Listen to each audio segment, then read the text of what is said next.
Dios mío, 50 años, 50 años de mi vida, de mi cuerpo, de mi alma, dedicados a un hombre que en nuestra noche de bodas escribió en su diario que su corazón le pertenecía a otra. Leí aquellas palabras, con su caligrafía, la misma que yo conocía de las listas del mercado y de las tarjetas de cumpleaños, y el suelo simplemente desapareció bajo mis pies. Hoy he cumplido con mi deber para con mi familia. Elena es una mujer buena y honrada, y seré para ella el mejor de los maridos. Pero mi corazón llora esta noche, pues siempre le pertenecerá a mi Isabel. Me faltó el aire. Mi matrimonio, mis hijos, mis nietos, toda la historia que yo creía haber construido con tanto amor, se hizo polvo en aquella habitación silenciosa que todavía olía a él.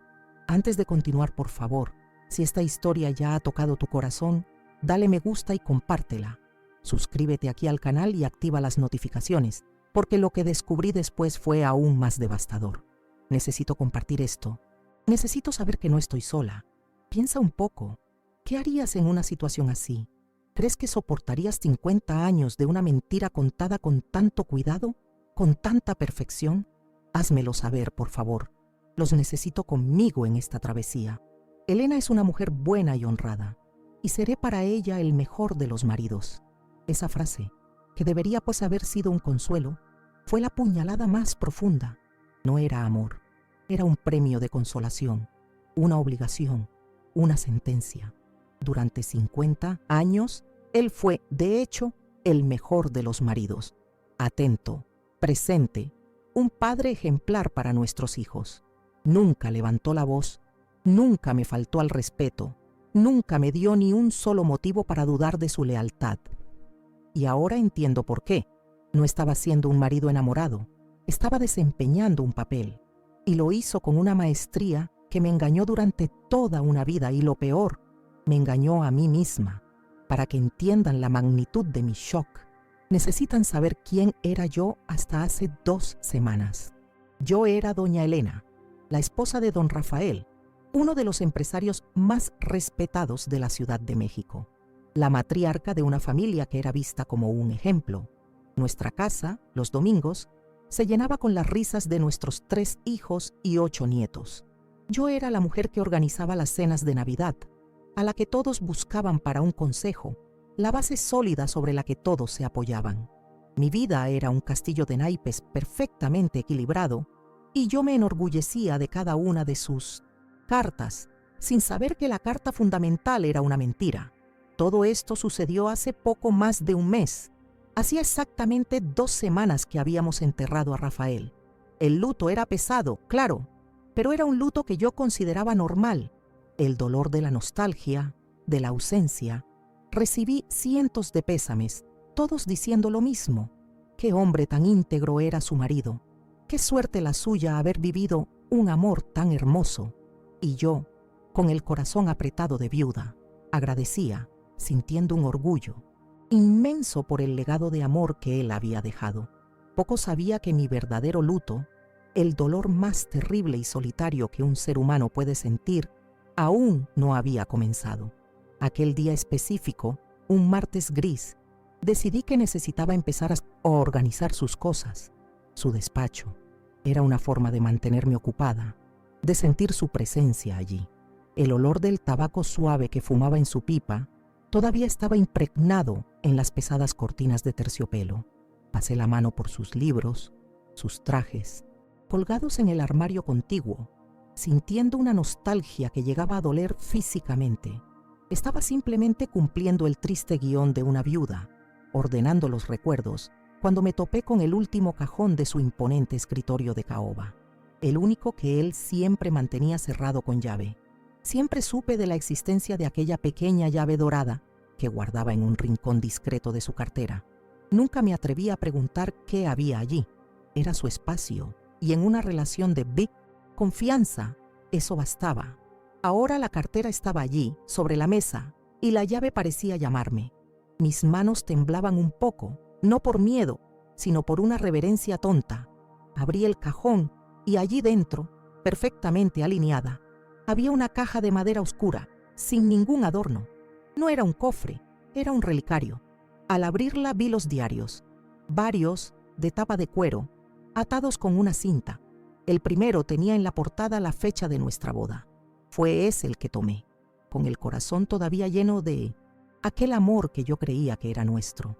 Me senté en el suelo frío del despacho, con los diarios esparcidos a mi alrededor como los restos de un naufragio. Pasé los días siguientes, y no sé decir cuántos fueron, leyendo cada página. Era una tortura que yo misma me imponía, una necesidad enfermiza de conocer la extensión de mi propia desgracia. Reviví el nacimiento de nuestro primer hijo, Javier. A través de sus ojos, la descripción estaba llena de un orgullo genuino, de una ternura paternal que me hizo llorar. Pero al final de la página escribió: sostuve a mi hijo en brazos y le pedí a Dios que fuera feliz, más feliz que yo. Pensé en cómo Isabel amaría a un hijo nuestro. Y allí estaba, su sombra, invadiendo hasta el recuerdo más sagrado que yo guardaba. Mi casa, que siempre fue mi santuario, se transformó en una prisión de recuerdos falsos. Cada objeto parecía burlarse de mí. El retrato de nuestra boda en la sala ahora me mostraba a una novia ingenua junto a un atormentado cumplidor de promesas.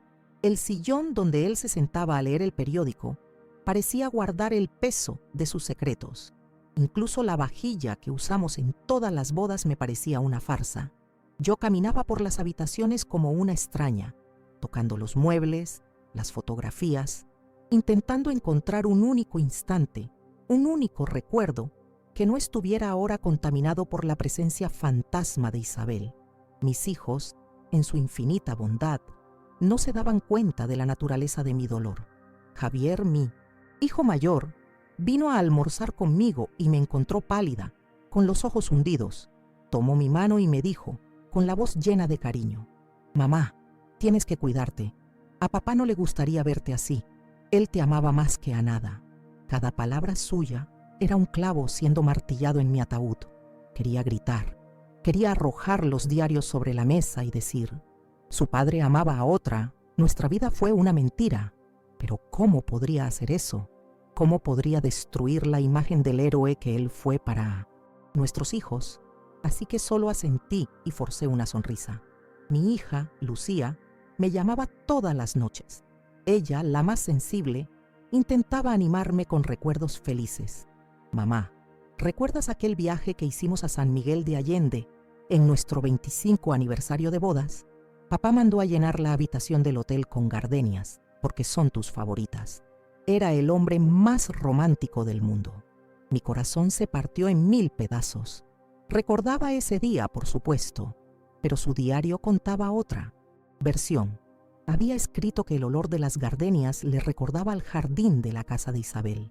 El gesto no era para mí, era un homenaje a ella, justo delante de mis narices. Y así, la lectura de los diarios se convirtió en mi ritual secreto y masoquista. Todas las noches, después de que la empleada se iba y la casa se sumergía en el silencio, me encerraba en el despacho y continuaba devorando la vida que no tuve. Buscaba desesperadamente un fallo, una contradicción, una sola anotación que dijera: hoy me di cuenta de que amo a Elena, o Isabel es solo un recuerdo. Pero no la había. Había respeto por mí y cariño, un sentido del deber inquebrantable, pero el amor, ese que consume, que arrebata, la pasión, esa estaba toda dedicada a una mujer cuyo rostro ni siquiera conocía. Fue en medio de esa niebla de dolor e insomnio que encontré una pista, un nombre que se repetía constantemente a lo largo de décadas. Un pequeño pueblo en Michoacán.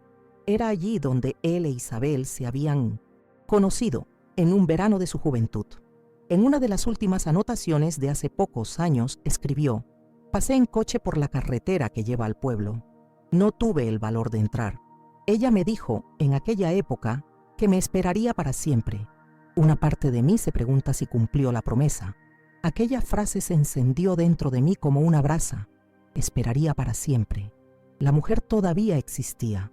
Una nueva fuerza, o quizás un nuevo tipo de locura se apoderó de mí. El dolor abstracto, la lucha contra un fantasma, necesitaba un rostro. Ya no podía quedarme allí, en esa casa embrujada, siendo torturada por palabras escritas en el pasado. Tenía que ir a Michoacán, tenía que encontrar a esa mujer. No sabía qué haría cuando la encontrara. ¿Gritaría? ¿Lloraría? ¿Exigiría una explicación? No tenía un plan. Solo tenía una necesidad visceral, la necesidad de mirar a los ojos a la mujer que tuvo el corazón de mi marido durante 50 años y entender cómo pudo vivir sabiendo de mi existencia. El viaje en autobús a Michoacán fue el más largo de mi vida.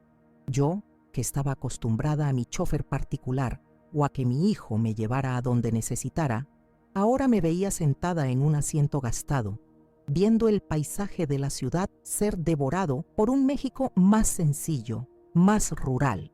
A cada kilómetro, ensayaba mentalmente lo que diría. A veces era una mujer furiosa, llena de acusaciones. En otros momentos, era una viuda digna, buscando solo la verdad. Pero la verdad es que yo era solo una anciana asustada, yendo hacia el epicentro del terremoto que había destruido mi vida. El pueblo era exactamente como Rafael lo había descrito en sus diarios, pequeño, con calles de adoquines y una iglesita blanca en el centro de la plaza principal, que parecía detenida en el tiempo. El aire era limpio, olía a tierra mojada y a flores. La gente se movía a un ritmo más lento, sentada frente a sus casas, saludando a quien pasaba. Yo, con mi ropa de ciudad y mi bolso de cuero, me sentía una extraña, un punto fuera de lugar en aquella serena pintura. Por un momento, pensé en dar media vuelta, en volver a mi burbuja de dolor conocido, pero ya había llegado demasiado lejos. Necesité todo el valor que me quedaba para empezar a buscar.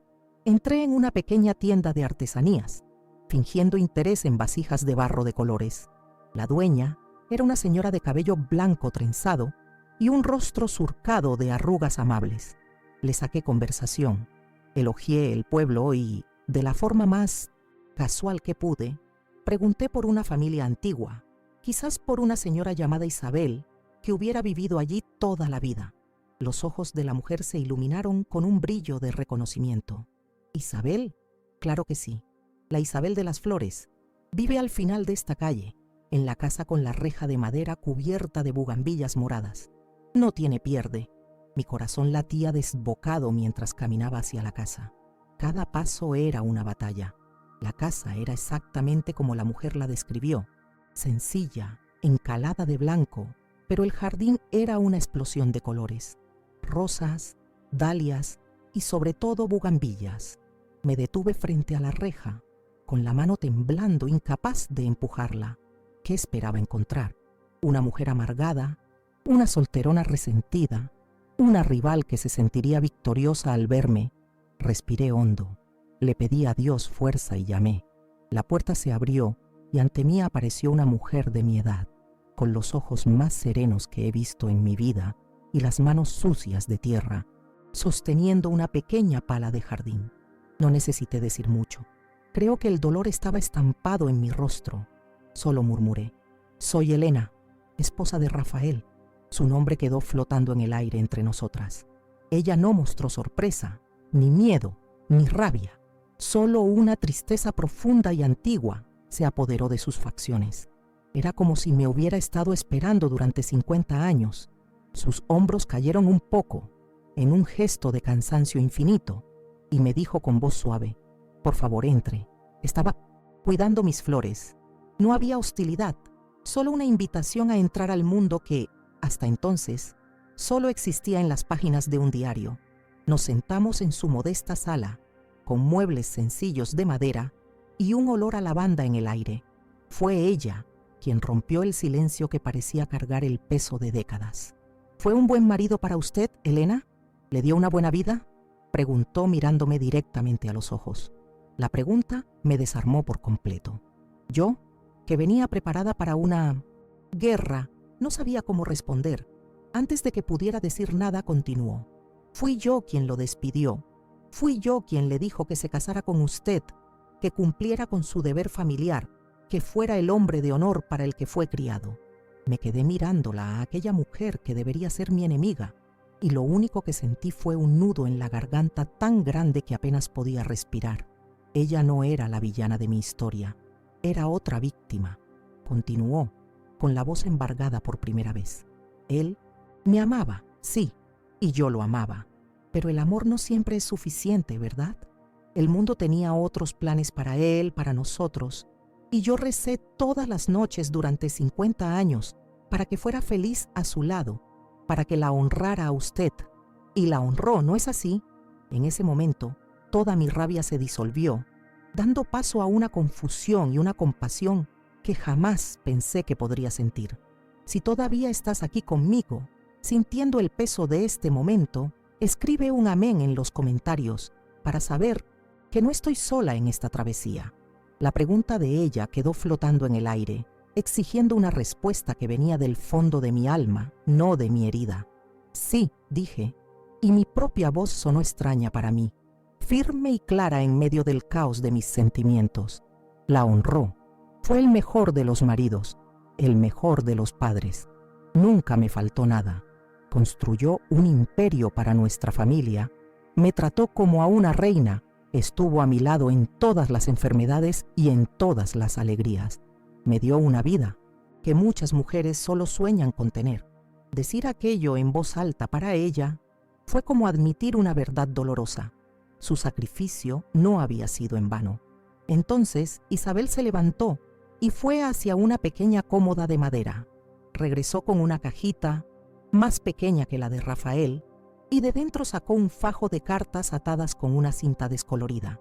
Eran las cartas de él, de antes de nuestra boda. La caligrafía era diferente, más redondeada, más urgente. Me tendió una. Lea, dijo.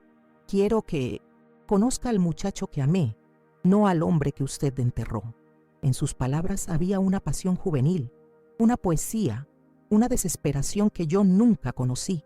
Hablaba del futuro de ambos, de una casita sencilla, de hijos con los ojos de ella. Era el corazón de Rafael, desnudo y crudo, antes de ser blindado por el deber. Nos quedamos allí, en silencio por un largo rato, dos mujeres de 70 años, unidas por el mismo hombre de maneras tan diferentes. Yo miraba mis manos, con la alianza de oro que él puso en mi dedo hace 50 años, un círculo perfecto que representaba una promesa cumplida, y miraba las manos de ella, marcadas por la tierra, por el trabajo en el jardín, manos que nunca usaron una alianza, pero que también cargaban el peso de la misma promesa. Éramos las dos mitades de una misma vida, la cara pública y la cara secreta del amor de Rafael. Y fue entonces que lloramos, no como enemigas, sino como cómplices de un mismo destino. Yo lloré por la niña ingenua que fui, que creyó en un cuento de hadas. Lloré por la mujer que soy hoy, a la que le robaron su verdad. Isabel lloró por el amor al que renunció, por la vida que no tuvo, por la soledad que eligió como compañera.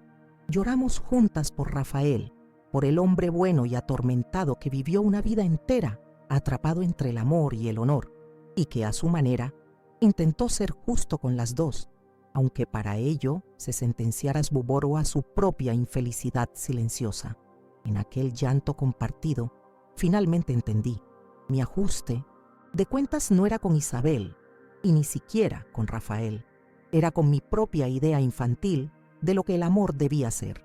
Pasé la vida esperando una pasión de novela, declaraciones arrebatadoras, sin darme cuenta de que el amor también se manifiesta de otras formas, en el respeto diario, en la lealtad inquebrantable, en la compañía silenciosa, en la seguridad de tener a alguien que, incluso con el corazón en otro lugar, eligió día tras día, durante 50 años, quedarse y cuidarme. ¿Eso no era amor? Comenzamos a conversar, y el dolor dio paso a un intercambio de recuerdos.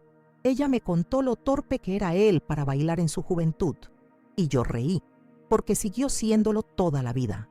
Yo le conté cómo se convirtió en un abuelo consentidor, que contaba historias a sus nietos con una seriedad que los hacía reír a carcajadas. Juntas, en aquel pequeño pueblo de Michoacán, armamos el rompecabezas de la vida de don Rafael. Ella me dio las piezas de su juventud y de su corazón secreto. Yo le di las piezas de su madurez y de su legado. Cuando la tarde empezó a caer, supe que era hora de irme. La paz que sentía era algo que no podría describir. Al levantarme, Isabel me pidió que esperara. Entró en una de las habitaciones y regresó con un pequeño portarretratos de plata. Era una foto de ella, joven, sonriendo, con los mismos ojos serenos, pero con el brillo de la juventud. «Quédese con esto», me dijo, poniendo el retrato en mis manos, para que no recuerde a la vieja que la hizo llorar, sino a la muchacha que Rafael guardó en su corazón. Ahora la historia de él está completa, con usted. El viaje de regreso a la Ciudad de México fue silencioso. Sostenía el pequeño portarretratos en mi regazo, el cristal frío contra mis dedos. Mirando por la ventana del autobús, el mismo paisaje que a la ida me pareció hostil y extraño, ahora se mostraba simplemente como era: campos, montañas, pequeñas ciudades. El dolor agudo en mi pecho había sido reemplazado por una melancolía serena, una comprensión que pesaba pero no aplastaba. Ya no estaba huyendo de un fantasma, estaba volviendo a casa con la historia completa, con todas las piezas, por más dolorosas que fueran. Al entrar en mi casa, el silencio que antes me oprimía ahora me pareció pacífico. Caminé por la sala, miré nuestro retrato de bodas y, por primera vez en semanas, no sentí rabia. Me vi a mí misma, joven y llena de sueños, y lo vi a él, un hombre guapo y serio, a punto de embarcarse en el viaje más honorable y triste de su vida. La casa ya no era la escena de un crimen, un escenario de mentiras. Era el hogar que él construyó para mí, para nosotros, con el cemento de su deber y de su respeto. Y eso, me di cuenta, también era una forma de amor. Fui directamente al despacho, el lugar donde mi mundo se había derrumbado. Abrí la caja de madera oscura y miré los diarios. Mi primera inclinación, días atrás, habría sido quemarlos, convertirlos en cenizas, borrar el dolor. Pero ahora los veía de otra forma. Eran la confesión de un hombre bueno, el testamento de su lucha silenciosa. Con cuidado, los guardé de nuevo en la caja, no para esconderlos, sino para preservarlos. Ya no eran un arma contra mí, eran parte de la herencia compleja del hombre con quien viví durante 50 años. Tomé el pequeño portarretratos con la foto de Isabel joven y lo llevé a mi habitación. Dudé por un instante y entonces tomé mi decisión. Lo coloqué en mi mesita de noche, al lado de la fotografía de mis nietos.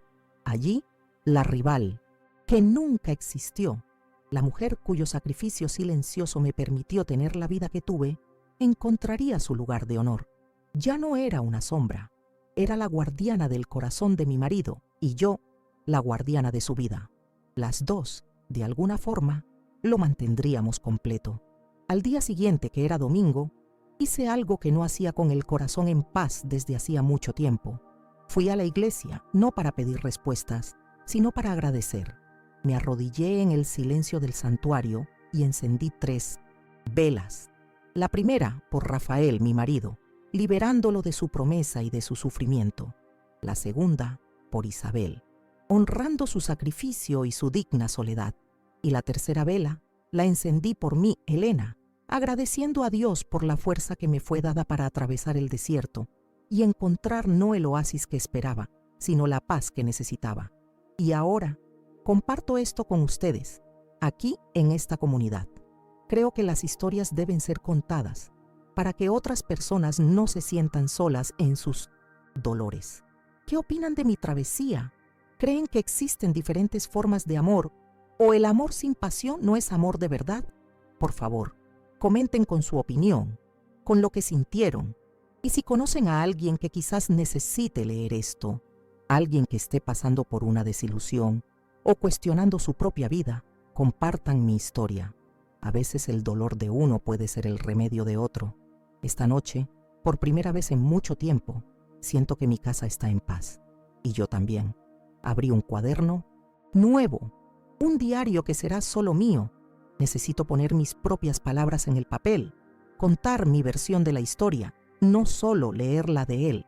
Y lo primero que escribí, con el corazón sereno y el alma finalmente en reposo, fue: hoy entendí que tuve 2 matrimonios con Rafael. Uno, el que imaginé, otro, el que viví. Ambos, a su manera, fueron reales.